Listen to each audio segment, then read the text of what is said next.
Back. We got Jeremy Vreeland here. He's finally back in the saddle. Options guy, local smart guy. And we got Dale Hirschman, who has actually written several books, but he has a couple websites, a sick economist, and it's a sick dividend, right? What is it? What is it, Dale? The Yeah, I have sick sickeconomics.com, dividend? Yeah, which focuses on biotech, and I have sickdividends.com, which focuses on yeah. biotech stocks. Excuse me, which focuses on Sick dividends. dividends. Yeah. Sick dividends. Yeah. Oh, yeah, yeah, yeah. And, Dale's written five books. I've actually read two of them, surprisingly. One's called The Biotech Million. Talks about some really fundamental biotech stuff. Has a book called The Money Mind, Stock Market MBA, Money Explained, and then Financial Freedom. So he kind of hits a lot of slots. How you doing, Dale? A lot of readers, too, by the way. Oh, no, I was going to say one more thing, right? This is the HEAT podcast. HEAT stands for H.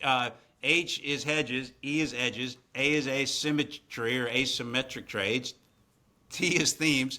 Dale has fire, so we got heat and fire. Dale's got financial independence, retire early. So, it's Nice. like a marriage here, we got together, right? So, Dale, what's going on, bro? Well, today I was particularly happy today. I mean, it's just a fortuitous that we're doing this today because today a Right. stock that I've owned and that I've recommended for a lot of people over the years, it finally paid off. Let me guess. I know the one. It's up a ton today. What I was doing my work. Which one? EXAS? Is Yes, that what we're yes. talking about? So, all right, Yeah. All I'll right. admit, I am patting myself. I'm a little bit arrogant. I'm patting myself on the back a little bit, but it's really exciting to see it pay Right. off.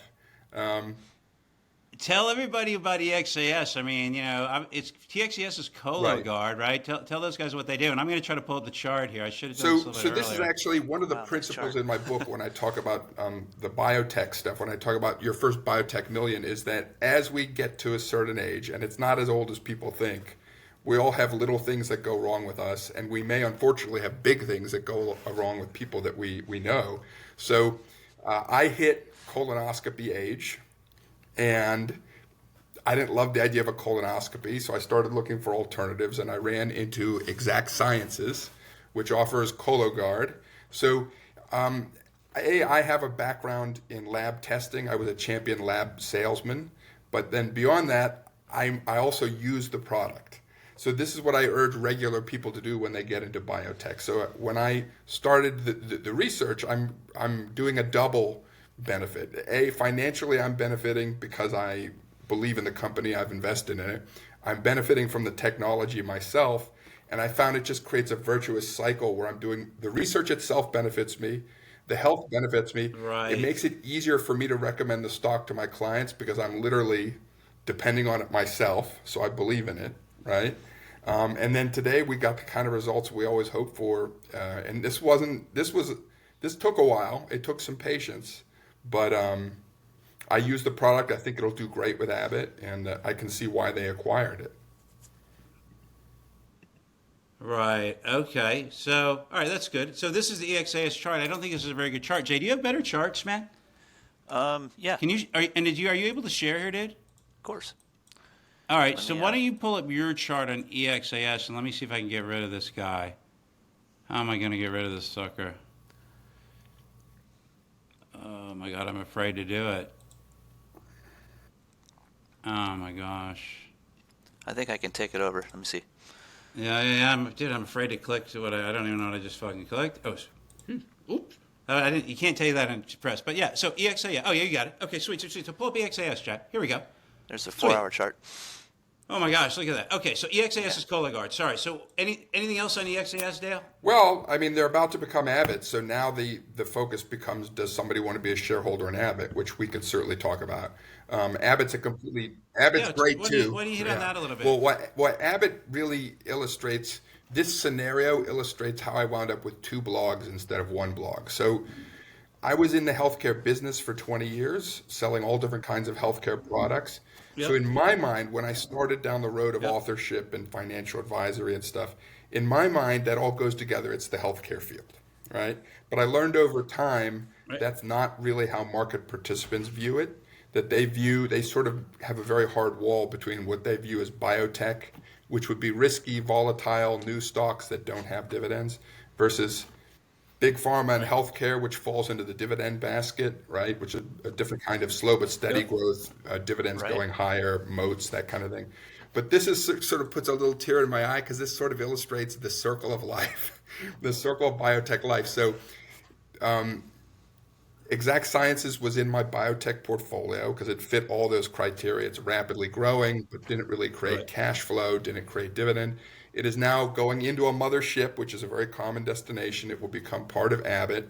And then Abbott would be more what you would find on sick dividends because they just crush it with the dividend growth over the years and they're just grinding and grinding. But Abbott's one of those ones where it seems a little boring, but you turn around 10 years later and you've 10x'd your money. Right. Right. This is So one I've traded before. So See all let's my just dope on let's the hit on screen. that a little bit, right? So this is the Heat podcast. We have a daily Heat newsletter, which I think is very good. Matt, I think because he knew we were going to be talking about this, came up with some thoughts. We've had some other, health related people on. So we're talking about like the themes, which is part of the Heat formula. AI and healthcare, longevity, weight loss drugs. Where are you at on the weight lossers like Lilly? I mean, that's been on Well, the tear well, here in that's the last another few one weeks, where right? I'm joyful to talk about it. Can you pull that one up, Jay? I'm joyful to talk because I'm Which one? also LLY. on that product. So, I All feel right. I've I traded the feel crap out of this one. uniquely Sorry. I feel uniquely comfortable discussing that with clients and stuff because I'm on it myself. And then long ago, I was a salesman in the metabolic Right. space, so I feel that I understand the dynamic. So, these have been talked to death, but I would say the one nugget that I would love to share with your audience, or I'll share frankly, with anyone that would listen, is as a former salesman in the Right. metabolic space, I used to sell into diabetes and obesity, right?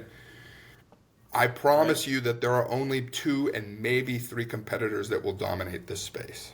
So it seems like everyone and their Right. mother wants to get a GLP-1, but it's almost disappointing when I hear that from leadership like Pfizer or whatever. It's almost as if they've never run a pharmaceutical company before or something. Like this is not how it works, right? And I know because I used to be in charge of selling those also ran drugs. So I know how hard. So I don't know if you guys have heard the expression a Me Too drug. So Yeah. Me Too you can get away with. When you get in trouble is Me Three. Me Me three, me Three. four. And as a young Right. salesman trying to cut my teeth, I was in charge of selling Me Three, and it was a nightmare. I actually did win a sales Right. championship because I sold more than anybody else, but that's like being the tallest little person in the height contest, right? So, so the Right. big nugget, Use that analogy, something right? like So that the around big here. nugget I'd like to Yep. share with people that don't have specialized, knowledge of the healthcare space is Yeah. Lilly, Novo, and maybe pick one extra third challenger. We could discuss who that would be. Roche. Matt likes Lilly. Matt talks about Lilly, Could be Novo, and Roche, Roche. could be Amgen with their once a month. But that third one Yeah. is going to have a lot to do with strategy. Yeah. So, because clinically we're in a place where they're all Right. coming up with very similar molecules. So, unless somebody in the lab comes up with Right. something that is absolutely next level groundbreaking, which I haven't heard of yet, it's going to come down to who's a clever operator. So that's Right. three. Then four, five, six, forget it. They're not in the game. It's like dating in college, right? You can manage one, two is Yeah. a little hard, but the They're third one you they're really got to deluding themselves. strategize I mean, with, I could All right, I could so even tell you then this is where we bring the personal experience into the investing journey, is that I've lost a lot of right. weight on Zepbound. A lot. My numbers have Oh yeah, okay. Oh sweet. How do you feel? great, fabulous, fabulous. So my numbers have Okay. normalized, my health numbers, All so right. it's not just about visuals. So to a large degree, obesity and even type 2 diabetes, after so many decades of it just being a nightmare, it's a solved problem. This medicine works. It works great. So for someone else to Sweet. break into the market, they've got to bring something like next level. Okay, well, let me stop you. Okay, Jay, pull up symbol VKTX. Right, another name Matt talked about yesterday, Viking Therapeutic. Do you know these guys? Yeah, I mean, I've heard Like of this them. is again, I'm not the expert. So I mean, these guys. I think they claim to be four or whatever. Maybe they have a new thing, and maybe it's not. Maybe it's not GLP-1s or whatever. But this is another name in that group. I probably should have done a little bit more work, but I think that they're in the obesity drug biz. I don't know if they're GLP-1s or not, but I think that stock's that Well, obviously well, there's a few things about yeah. that one. So, if we want to take a step back for a minute and just pull out our lens and like, how does biotech work? How does pharma work and everything? It's very likely that the way these shareholders make money, whether they're executives at the company or regular shareholders, retail, is eventually this is going to get sold to some pharma company that frankly is probably desperate, right? So because Right. they will not have the heft, they won't have the capital base and the sales force that they need to really go out and sell this. So they Right. may be able to sell this product to like a Pfizer or someone who's behind in the race, right? Right. But in my Right. mind, that would be the greater fool theory of investing. Why do you say Become that? Yeah, consolidated. because it's just not. Again, they're not. I haven't seen any technology from them. Now, I could be wrong, right? But I haven't seen Is he? Did he? Novo or I think he Lilly. paused. No. Dropped out a little bit. So Dale, yeah. So we feel like you're fading. Now he's gone. Uh-oh. Row. Oh, Jay. All right, let's see if he comes back. You notice I threw in the Scooby-Doo row there? Ruh-roh. I do a pretty mean Scooby laugh. Sweet. Don't do it. No, it's loud. Let's see. He'll be back, hopefully. Here he comes. Sweet. There we go.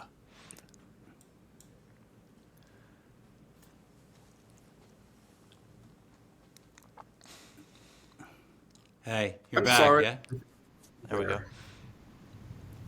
I don't think we can hear you yet, no? We have Can a you hear me weird now? connection. Yeah. Actually, There we go. okay, yeah, we're good. Okay, good. Okay, so let's move on. Jay, pull up symbol IONS. This is one of your names, right?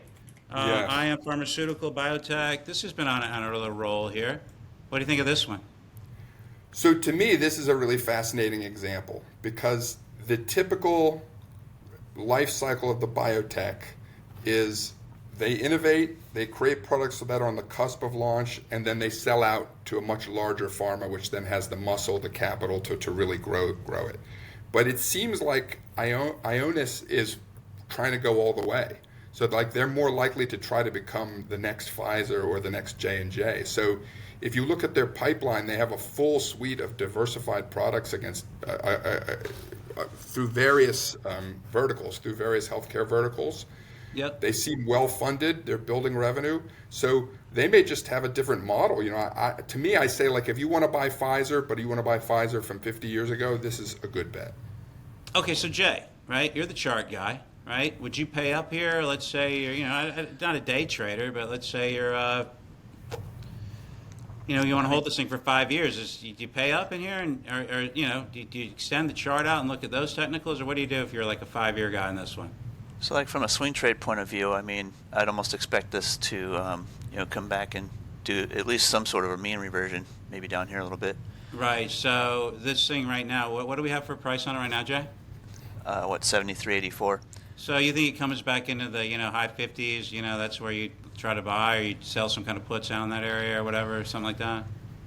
Pretty much, and then there's a chance it could go and consolidate and run higher. Of course, you sometimes can buy high and sell higher, but for the most part, when you see something that makes a pretty impulsive move like that, Yeah. they tend to give some back. Yeah.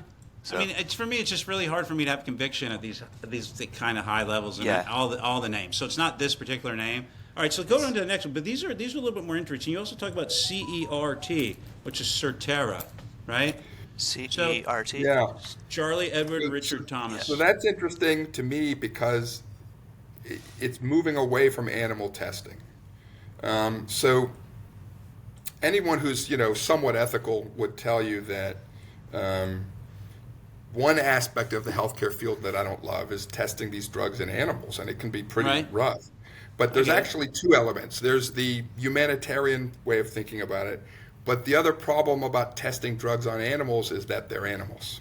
So they're not people, right? We only share a certain amount of DNA.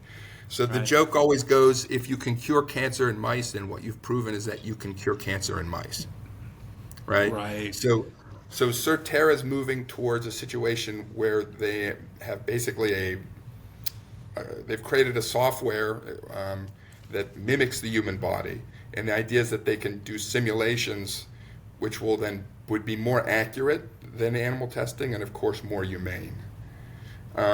This one's more speculative because this is one where it doesn't really fit into any one neat vertical because they're not really a Right. biotech. They're not creating drugs. You Right. know, they're not really a lab company. They're more of a software company. So this one Right. I would say this is for the more adventurous investor. Okay, well, to me, right, like I've looked, I've been kind of doing look at the charts. I'm not like Jay, but this is one that I think makes, at least I'd be like, okay, let's do the math on this one. What do you think of this, Jay?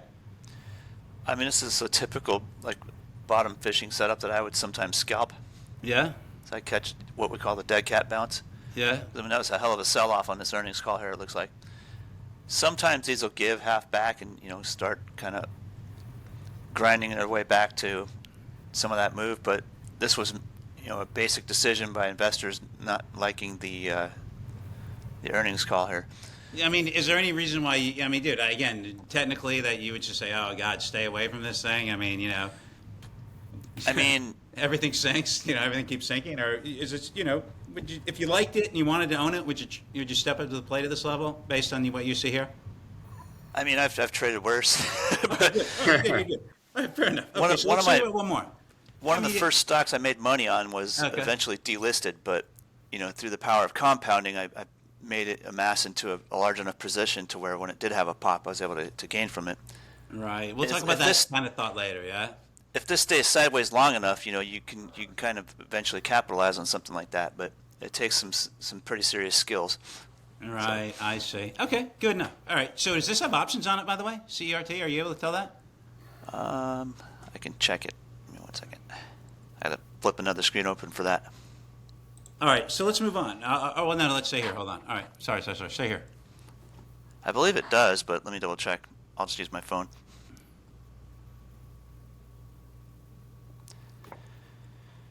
So, I mean, if you're ambitious enough to sell, cash covered puts on something like this and wheel trade it, it could be something that could Well, that's eventually all make. I'm saying. I mean, you could sell the puts, and if the stock goes to 2, you're long the stock at 2 or whatever. I don't know. All right, let's move on, Right. Jay. It's not that important. Okay, so let's go Sure. into the next name, Vertex, Vertex Farm. This is kind of flattish year to date. Again, I'm more if you're asking me, I'm more interested in stuff that hasn't up a ton. If I'm a buyer in here, I mean, this is not. This seems kind of flattish for a year, right, Jay? I mean, or am I seeing this wrong? I mean, it's consolidating. It's got a pretty nice gap to fill on the chart here, so a lot of people are going to be eyeballing this previous high up here. Got it. So what do you think of Vertex, Dale? Please, sir.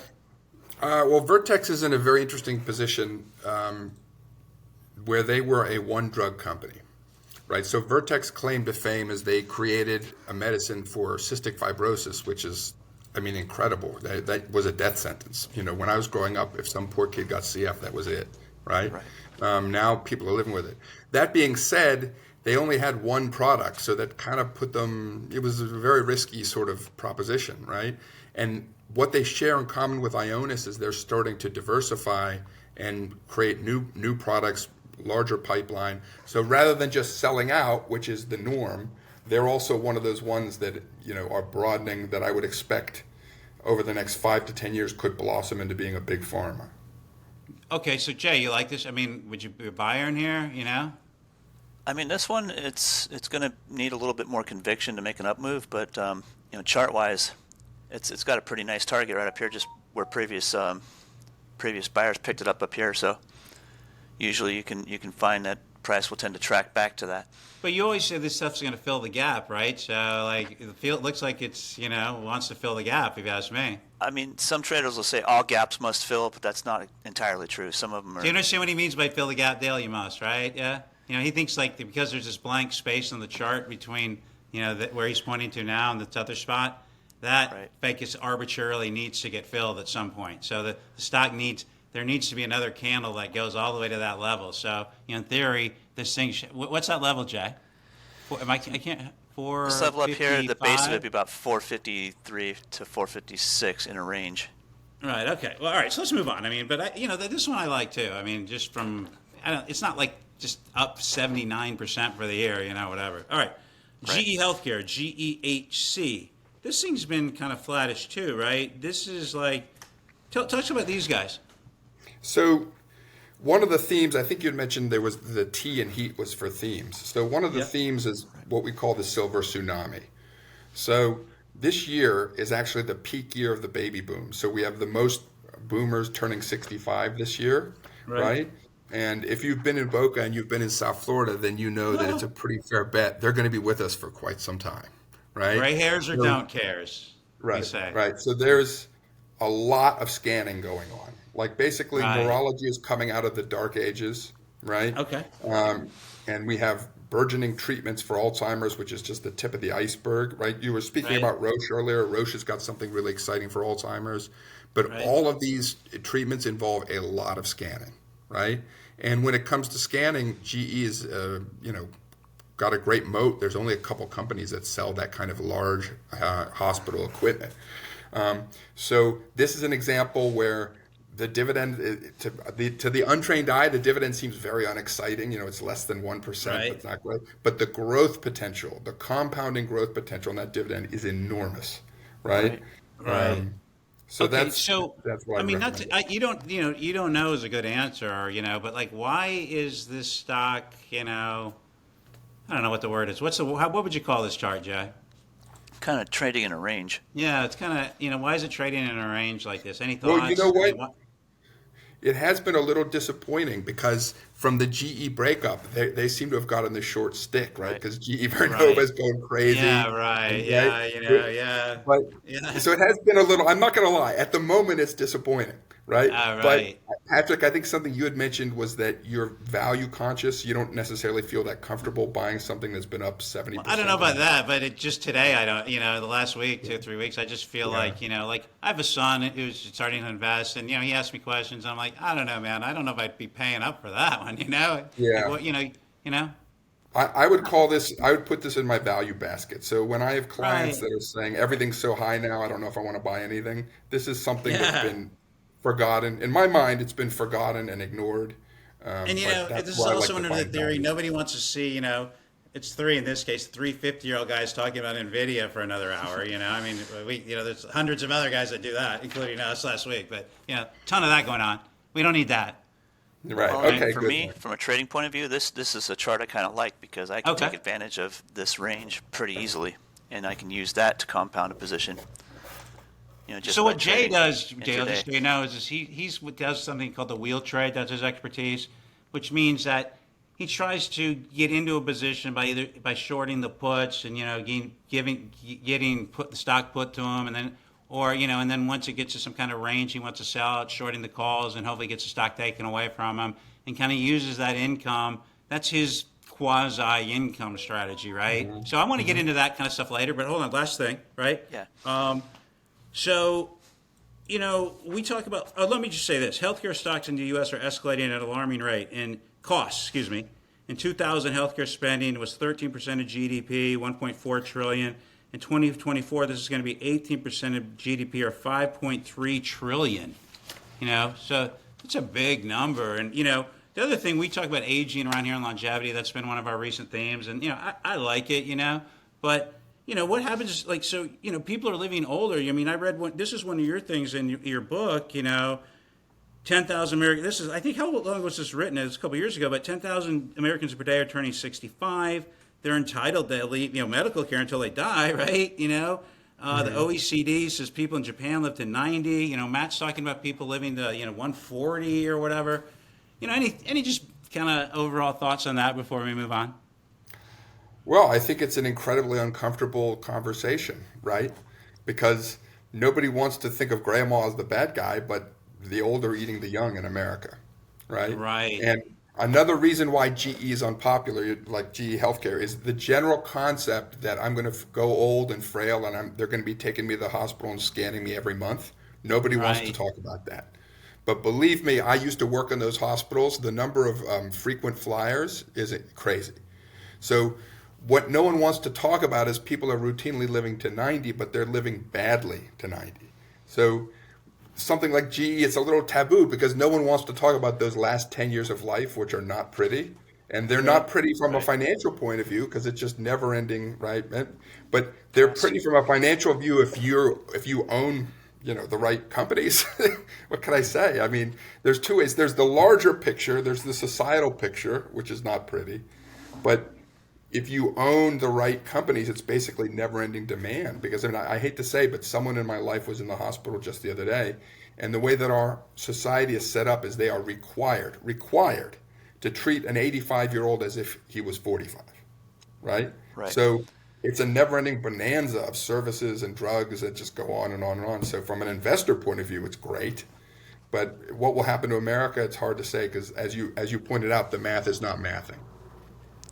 Right. So last two things. Oh, go ahead, Jay.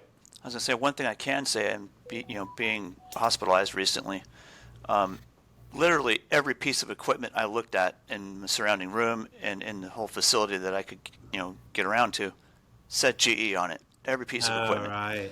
So I mean, that's kind of a no-brainer. Right. There you go. They've got it on lock. That's Matt right. It's got a great moat. If Matt was on, he'd be at this moment turning to the left and doing a few clicks. Fine, he'd be buying G, I guarantee it. All right. Yeah. All right. Next thing here. So last thing on this topic matter, right? And these are just some broad strokes. You were talking about like how do you identify like the right biotech stock or whatever, and I think one important thing that you'd hit on, and maybe you could hit on it one more time, is like the management and like how you would find, again, if I don't want to listen to you, but I want to go find my own stuff, you think like the person talk about the CEO, or that person should look like, or, the seriousness of the resumes, and, how would I identify like, let's say I'm like you, I'm in the hospital and I get some drug and, wow, this is public and it's a, small company. How do I define like, oh yeah, this thing might save my life, but do I want to invest in it? How do you make that choice? You know what I mean? Well, sure. I mean, so I recommend beginning with products that are relevant to your life or the life of someone you love, right? So they've got that. And then there are certain tests in terms of what is the financial situation of the company? What is the viability of the company, right? So not everyone is sophisticated enough to do this. And if you're not at that level where you are comfortable reading financial statements and stuff, then I always just recommend an exchange traded fund. But what you'll find out is many of these companies are back to that thing with Buffett where you don't know who's swimming naked until the tide goes out, right? So there's a lot of there's a lot of companies that have great pipelines and great products, but they don't have the financial wherewithal to make it across the finish line. Right. So I would check the financials, how much cash do they have in the bank? How much are they burning? How long until they're likely to have a viable product? That's important, right? Because you can have the best pipeline in the world, but if you go bankrupt next week, that doesn't help, right? Right. And then I would check into the track record of the CEO. So unfortunately, once again, having a lot of experience with Florida, I know that you know this, but there's a lot of scoundrels and scallywags that like to hang out in the biotech space, right? Right. There's a lot of, Right. so there are some criteria. I can tell you some stories. Right. So there's some criteria that you could apply to just weed out the pump and dump boiler room stuff. So, Right. is the share price consistently over $2? Have they been sued? Have they been sued a lot? My little rule, I want market cap greater than a few hundred million. Have they been? I like that. Have they been sued? Have they been sued a lot? Right. Right. That was funny. You say that with a straight face, but it was actually funny. Well, because these are the things. If you know to your point, if you know where to look, you can actually see the red flags quite clearly, right? Right. But someone who's inexperienced, a lot of these pump and dump people are preying on people who are not experienced, right? Got it. All right, let's move on. All right, cool. Gotcha. Jay, so can you unshare, bro? I want to see you guys close up, man. Especially you, bud. Yeah. Gotcha. You handsome devil. All right, so let's move on to dividends. Who's talking? Right? So, I'm just going to preface this by saying that we at Total Capital are in the income fund business, right? We have some income-related funds. I'm not sure how much I'm going to say, so I'm not going to use their names. And if Matt was here, he'd tell me. but he's not. So I'm just going to say, and they pay healthy, perhaps, quasi outsized dividends. I mean, you could argue, right?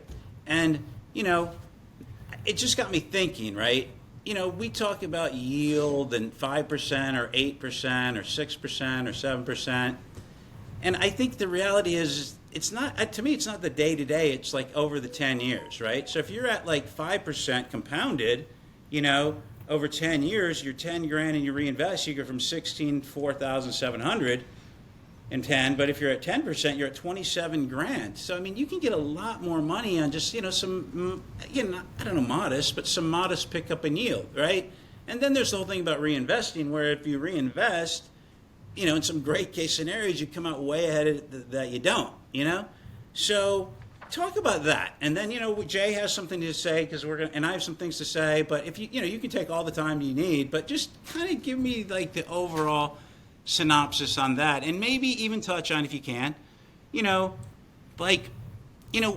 we call it like NAV erosion in the ETF space, I think, right? Mm-hmm. But what about like if the stock you're in and it's paying like a dividend, but it goes down?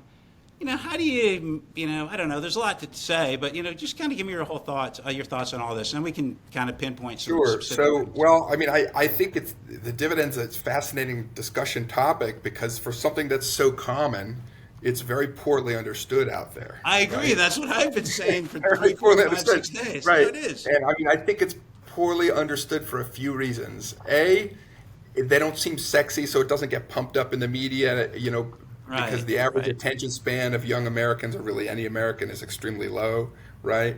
And I think there's a deep in our cultural zeitgeist, below the level that we realize, true passive income almost feels wrong or dirty to us. Okay. So in other words, right? You're actually right. That's a good, that's a good thing. I mean, that's, you know what, something I've been thinking about, but I haven't really been able to put it in words, and I think this is kind of like another thought I've had, but you it almost feels too good to be true, right? Yeah. In American culture, all the way back to those obscure Puritan roots, there's this concept: work, money, right? And then when you start to really understand dividends and get into it, you start to realize that that's just nonsense. There's work. It's someone else work, your money. Someone else work, your money, right? Right. So they don't really teach that in school because they don't really want to tell you that the American dream is in fact all about hard work, which is everyone else working hard for you, right? Right. That's not really what they want you to learn. So there's that cultural element. There's the mathematical element by which, if I look very short term, the compounding on the dividend over a year or two, not very exciting, right? And most Americans, it's short attention span theater, right? And then all these are sort of in a stew together, but in the United States particularly, as opposed to Europe or Asia or whatever, over the last 30 years, there's been a corporate cultural emphasis on buybacks over dividends, right? So to your point, you were talking about stocks that pay abnormally high dividends, 6, 7, 8, 9, but actually that can be quite sustainable, right? But they coach you to think it's not sustainable. So if you look at major corporations, for every $1 they pay in dividend, culturally, because that's what we do here, they pay $3 in buybacks, right? So a company that has a 6, 7, 8% dividend, all that's happened is management has chosen dividends over buybacks, right? But that's not standard here, so it raises all these red flags, but it's actually not necessarily true. Like they can pay you that much, they're just not doing buybacks, right? So we have these elements. There's corporate culture in terms of management has decided what's easiest for them, which could be buybacks over dividends. Right. There's these weird, deep-seated Puritan feelings that work must be connected to income, even though we know that's just not true, right? Right. There's the mathematical element whereby you and I, the three of us, Jeremy for sure, has fundamental math skills, but then we also have hit a certain age where an investment going over 10 years, that doesn't seem an eternity the way it used to seem like an eternity, right? There's that. And then there's also taxation, which is most people just don't understand taxes. They don't understand that qualified dividends, or in your case, I think you were talking about funds, some funds that have their dividend payments or let's not call them dividends, call them distributions, can be super tax efficient. Right. But again, there's all this weird, mystery around this, and that's not fair because I earn from my paycheck, I get taxed higher than my dividends. So there's all of that controversy. So it's Right. I don't know if I'm Yeah, I answering mean, any of your tax. questions, but these are the elements. Well, no, you are actually. So, Jay, when do you go? Yeah, this is your time, bro. I mean, Yeah, this is what I asked you to kind of dig into for me, please, sir. I mean, I've touched on the tax thing before, and sometimes when you're compounding dividends, and you got to realize that some of those are taxed as normal, income or regular income, and if you're reading between the lines and you find stuff with qualified dividends where you get a little bit of a tax break on them, especially if you're running them in your IRA, because I know some IRAs you can sell options in, and to me it doesn't feel as dirty because it's also work because I've got to plot out where to sell those options. Mm-hmm. That takes a little bit of compute time for my head.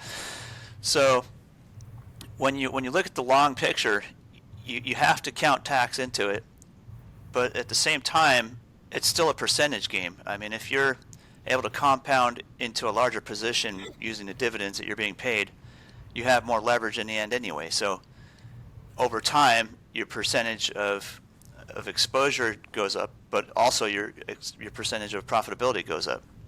You're just building a bigger and bigger position. And, I always have a friend who tells me, I don't mind paying taxes because when I pay taxes, I realize that I've made money. Right. Yeah. Yeah. So, Dale, do you talk about 401ks and IRAs and dividends, or is that just kind of intact? I mean, that's kind of it's hard. That's a hard area to get into if you're like an advisor. So, do you get into that area at all? And what do you say about yes, that? a tremendous amount. So I focus. The way I do things is a little bit different. You know what? You're than breaking most. up a little bit. Can you hear me now? If I get a little closer, is that better? Yeah, that's better. Yeah. I think. The way I do things is actually different than most advisors. So all I do is I sell financial advice. That's it, advice. So I don't get a commission and I don't hold anybody's assets, right? So that makes it really easy for me to give objective advice across multiple platforms. So in other words, if some guy comes to me and he's got a regular taxable account in E-Trade, but he's got an IRA at Schwab and, he owns 3 apartment buildings, I don't have any incentive to say, oh, that IRA, no, you have to roll that into this, or, real estate, you don't want that because a lot of advisors, that's not part of their AUM, so, they talk badly. I have no dog in the fight, so I'm agnostic. So I love to talk about IRAs and 401ks, and especially to the strategy that Jeremy discussed about the compounding of those dividends is a thing of art inside of. So do you? Yeah. Do you for example, right? I've seen gold salespeople or gold brokers trying to create a gold IRA, right? And I'm sure there's some great reasons to do it. I mean, it goes up a ton, but it seems to me the wrong place to hold it, right? Because this gold's a capital gains business, right? So why would you put the gold in your IRA? You should be, yeah. It's the worst place to Yeah, hold it. and then you don't even get to write off $1,000 of the carrying fees. Well, probably, I'm not even clear about that, but you probably. Well, I mean, Either way. the handle that I go by is the sick economist. So I even sometimes get yelled at because I tend to view everything in life through an economic lens. Incentives, right? Yeah. And I am sad to say that the incentives out there generally in the world that swirl around 401ks and IRAs are usually pretty awful, right? So, really? Okay. Terrible. There's terrible abuse that happens with 401ks and IRAs. So if I'm giving you advice and I'm truly objectively giving you advice because you're just paying me for advice, I'm not getting commissions, right? I'm going to say just what you said, Patrick. No, your IRA doesn't create income, so it's not taxed, so you don't keep it in your IRA. Your other stuff with dividends goes in the IRA because I have no incentives. Exactly. But when you get into the gold IRA and all these other products, there's these weird incentives that exist, and it can be pretty ugly. Okay, so you also have talked about alternative investments, right? That's a kind of a big nut. So who, what, why, when, where, why? Give me all those on alternative investments and what you consider one, and what are good ones, what are bad ones, or whatever. Yeah. Well, so the answer is what is good ones and what are bad ones it's going to depend very much on who the client is and what their scenario is. So I'll tell you a few different scenarios that have Okay. surfaced lately, right? Okay. So I have two clients that have extremely high income, very high, right? So Okay. the last thing they need are investments that create more income. They don't need that, Right. right? Okay. So in a different world, I would have told them, okay, well, you want to focus on tech stocks and things like that because they don't create income. But because of Okay. the insane current levels of tech stocks, I wouldn't recommend that, right? So in that case, Right. I might recommend some real estate products for them that create tax sheltered K1 income, right? Got it. Essentially tax Okay. free income, right? Right. So that's a kind Like of REITs. alternative. And then depending on how, I get that's sort of a squishy word, alternative, but I have another friend, or he's actually a client, who can't stop trading. He's a tradeaholic, right? And he's traded Right. away. It's like a compulsion, right? So what Right. I've done is I've set him up in his IRA with a very high dividend portfolio, maybe 10 different instruments that are extremely high Right. dividend. And I have challenged him, do not trade these. Just watch the compounding because he's a math guy. He's good at math. Watch the Right. compounding, resist the trading, and understand that with this portfolio, the gain over time comes from the income and the compounding, not from the gyration of the stock price, right? So we're custom making that for him, right? Um, And that's what I've been alternatives. saying as well. I had this conversation with someone last night. A guy, Dan Cash, he's on the podcast. He's a option ETF expert or whatever. And that's what I was saying to him. So let me just digress here, or digress, move forward a little bit. So let's say you have something that's giving, and again, I'm just going to throw the math out there. I didn't know the legal distribution dividend. I'm just going to call it what I call it, right? Let's say you have an asset and it's giving you 15% cash every year, right? Dividend, distribution, whatever, I'm not sure, right? And it's declining, let's say, by 5% a year because of some whatever reason, NAV erosion, which it would have been ETF, but other reasons. You're returning capital, right? So do you still consider that worthy? I mean, to me, you come out like 10% ahead, so shit, that's pretty good. Or am I just fooling myself? I mean, is there something I'm completely missing, Dale? And then Jeremy, you hit on that. Well, Oh, I I would say lost you. Jeremy's probably better at math than me, frankly. So he'll tell you, dollars and cents, Right, but I'm always going to go back to it depends on the very particulars of who you are in your portfolio, right? right, So it very much depends. Also, another factor that you haven't brought up that you're probably thinking of, but NAV erosion, that could be, is it temporary? Or is it permanent? Right. So that question of let's analyze the security and has something temporarily go wrong? Maybe it's actually an opportunity, or is something permanently wrong? In which case we have a problem, right? right.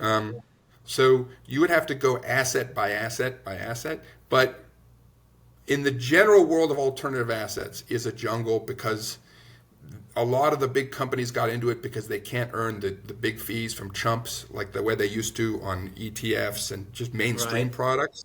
So Right. while for sure there's a place for the kind of products you're describing, we have to look at case by case and take a good look. Whether it's yourself as an individual investor or your advisor needs to really read the paperwork. It's all there. People don't read it, but you have to read it. Right. And there's good, there's bad, there's ugly. It just depends.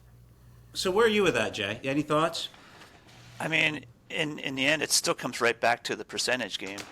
But and there's a good point there too. Is the NAV erosion temporary? Is there something in the underlying that is causing, a little bit of NAV loss? And the other question is it just simply distribution? Are you simply returning capital?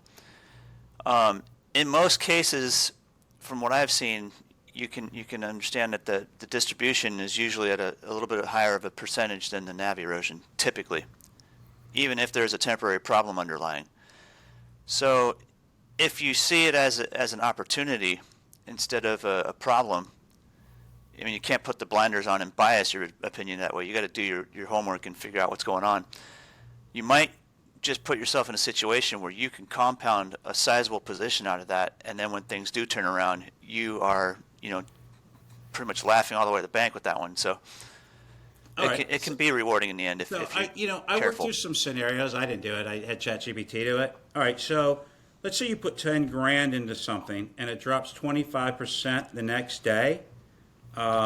but it's paying you a 10%, a 10% dividend, right? So, you know, okay, so if it stays flat forever, right? So let's say you buy stock at 10 and it goes to 7.5 and it's paying you 10%, your break even's in 32 months, right? However, if the stock recovers 8% a year, your break even's at 14 months, right? And Right. the only reason one of the things is I have kind of a trader's mentality. I mean, I feel like this gives you a little bit of control, right? So let's say you buy a stock, it kind of blows up a little bit in your face, and you're like, well, do I sell it? But if you could say to yourself, God, I'm going to get all my money back in 2 years, blah, blah, blah, blah, blah. What do you make of that line of thinking, Dale? Is that a good one or a bad one? Well, I think it's that terrible D word again, that depends word, because the other factor that you're not thinking about is there are cases when the NAV can drop and it's just a market gyration or someone has written a nasty analysis or some misunderstanding and it doesn't affect the dividend at all. There are other cases where a NAV drop is foretelling a dividend drop, right? So I'm afraid, how I learned things, I got burned really bad with mortgage REITs, right? Right. Like if you look at some of these charts, it's the worst, because not only does the NAV drop, but the dividend is actually dropped as well over time, right? Right. So it's risk and reward. If the NAV drops, but the dividend doesn't drop or even goes up, then to your point, tremendous opportunity.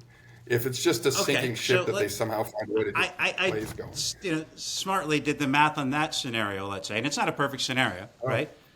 But let's just say your stock drops from 10 to 7.5, and your dividend goes from 10 to 7.5, right? So the dividend's cut in line. And again, these are just scenarios, right? So if the stock drops 25% and then stays flat, at the end of 15 years, or at the end of 10 years, you're still going to have 15 grand. So if you held on, you're going to be up 5 grand after, 10 years, right? I don't know if that's good or bad, but that's just the math, right? But let's say you hang on and the stock recovers 2% a year. Now you're at 31 grand, right? And if you reinvest these divs and it recovers 5% a year, now you're at 38 grand. And if it recovers 8% a year, you're at 48 grand. This is kind of what you were saying, Jay, and what you were saying, Dale. I mean, so I don't know. Like, to me, this is the real story about dividends. Now, is it a good enough one to make people go jump on this train? I'm not sure. But, I think there's, you can, even if you miss, you hit. If you, again, it's some scenarios, there's some horrible scenarios where you're going to just get your ass killed. But, in some modest average scenarios, it seems like if you're willing to gut it out and deal with the compounding, you come out ahead, even in kind of some of the worst case ones, Not worst case, but some bad ones. I think generally the world of dividend investing, the broad world, so from S&P 500 that have good dividends to dividend growth to what you're saying, more alternative, closed-end, there are tremendous opportunities because it's just not as sexy to young kids who just want to be rich today, right? That's a simple reason that it takes. You're talking about gutting things out, grinding things out. Yep. You're talking like a mature, seasoned professional. Right. But who dominates the media is dudes in red headbands that haven't left their basement in 6 months. Right. So, yeah, no, but just the fact that they're all over there creates opportunity for us over here. Well, exactly. I don't know. I just think it's worth telling the story. I'm not sure if I'm even pro the story, but I think the story is a lot. The way it's being told doesn't tell you the real benefits of owning a dividend. And, people talk about 11% or 8%. And it's just kind of a number you could pull out of thin air. But if you really apply simple compounding math to it, the whole story changes. And, and again, I think one of the problems when you own a stock, especially just like regular people, I mean, not even professionals, everyone has this problem. You own a stock that you like at 10 and suddenly the next day it's at 8, but you don't like it. I'm sure there are reasons why things change, blah, blah, blah, blah, blah. But, you're always like, well, shit, And I think if you have that dividend, and again, I can tell you control back. You know what I mean? I can. Okay, so now you're getting back into the psychological elements, which is one of my specialties, right? Yeah, I wrote a book about money mind, right? All money mind psychological strategies, and I can personally testify that this attitude you're discussing got me through some very hard times, right? So There was a long period after the 2001 crash where it was just basically flat for many years. And it was very sad. I'd look at my little statement and I'd say, well, at least I got a $10 dividend this month or whatever. And the next month, Right. oh, at least I got an $11 dividend. And to your point, yeah, it did help me grind it out. And now, if you look at the cumulative, Exactly. Yeah. glorious. So yeah. It helped me grind it out mentally, yes. So I wanted to add, something that is a psychological approach to it is instead of tracking your profit in your portfolio, I have a little bit of a more unique way to do it. It's not completely off the wall, but instead of tracking that profit margin, I'm always tracking things in the way of I want to look at what my cost basis is. So anytime I'm making any kind of percentage return on anything, if I'm able to capitalize on it, I will take that amount and reduce my initial cost basis on my entry into that equity. And that goes with dividends, options income, and everything. So anything that I can do to make money on that position is going to reduce my initial cost basis. You It know, just makes it a lot easier to wrap your head around. I think you could even take an almost, borderline conspiratorial thought on it. In other words, now that brokerages don't charge us for trading. How do they make money? Well, it's pretty well documented. They still make money off trading, but but it's behind the scenes. Right. They Feedbacks. really do not want you to own a stock and look at your little dividend for 30 years and be happy about it. Like a good client is trading. So that might even be why they're trading. I don't even know if you've seen some of these young guys, but they've turned it into like a slot machine. It looks like a video game. Yeah, So they just gamified. want to keep Yeah. kids trading, right? So that Jeremy's might be one of those reason young why we're guys, by the here. way. Jeremy's an old young guy. I'm actively trading, but I'm looking at the long game too. A lot of my positions that I've had, like long-term options income positions, I'll grind them out for years and years. I've had My TL. theory would be that is not what your brokerage wants. Right. My theory would be- right. Yeah, I mean- that's true. Yeah, you're probably, you are right. Yeah. I mean, it's paid for direct. You give us our trades, we'll pay you X. Right. So Jeremy, do this. Pull up Sick Economist. Is it the Sick Economist or Sick Economist? Well, the blog is Sick Economics, Sick Economics, Dad. Sick Economics. and my business is called Sick Advisory Services. If you So want to which see one some- should he pull up? Where do you want people to try to pull up track you Sick down? Advisory Services because Sick there you can see Advisory the Services. books too. Well, you see some Yeah. handsome photos of me with my great books. Yeah, I know, right? Exactly. You're down in there on the It's sort of a Boca little beach. flywheel. Yeah. Yeah, honestly, like those beaches in Boca are a little just magical, though. I got to say, I mean, they're the best beaches in America. There's some days when I've been on that beach where I was just like, wow, yeah, it just you can't, doesn't get better. I'll even if you want to talk about the psychology of it, and I do speak of this with my clients because I try to get them into it. There's a perverse joy of me going to the beach on the 2nd or the 3rd of the month and knowing that literally dividends are hitting my account while I'm sitting on the beach. No. I mean, Perfect. it seems a little unfair, but I'm winning. I feel good about that, right? So I need some help, Jay? Or you got it? I'm almost getting it. All right, that's cool. So, last thing, Dale. So, any last words? Like, any thoughts? Like, what are what would be your Well, I think you have the to big tell us theme is something. I think the big theme is that a lot of people are concerned about a crash. Having lived through '01 and '09, I think I'm seeing a lot of the same signs and symptoms, right? But I would just try to encourage people to think of it as opportunity rather than threat, and either to work on it with themselves and their family or with their advisor to look at what is their overall financial position. And the key when the crash comes to being a winner instead of a victim is to be ready. So when they say forewarned is forearmed, right? So just make sure that you have staying power and you can withstand volatility. And then that's actually when you make the money. Right. Oh, you got it, Jay? Sweet. Put the share up. Is this the right site? Yeah, that's it. Well, that's Sick Economics. Go to.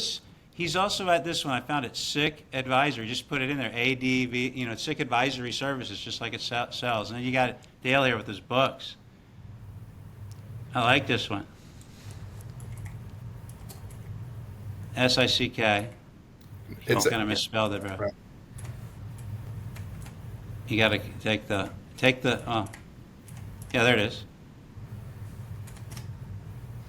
There you go. Sweet. Aha. Okay. There he is. Look at that guy. Handsome face. All right. All right. Well. All right. I Well, kind of thank missed you what you very said much there. for I was having me, engaged. I guys. was engaged. Repeat what you just said. Though. I'm sorry. I don't want to be rude. Like, what did you just say? I'm sorry. I was engaged in trying to find your website. So, like, I kind of missed what you said. Say that one more time, please. Let's hear. With being armed. Yeah. Forewarned is forearmed.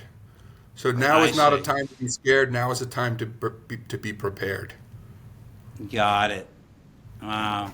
Who Opportunities said that abound. first? Like MacArthur or like Dwight Eisenhower? Not me. or I don't somebody know. I'm like clearly that? stealing that from somebody. I did not know. I did not make that up. George Washington. Yeah, Abraham something Lincoln. like that. Yeah. All right, man. See you guys later. Thanks, Jay. Thanks, Dale. See you, man. Great. Thanks again. Appreciate it, All Dave. right. Talk Thank soon. you.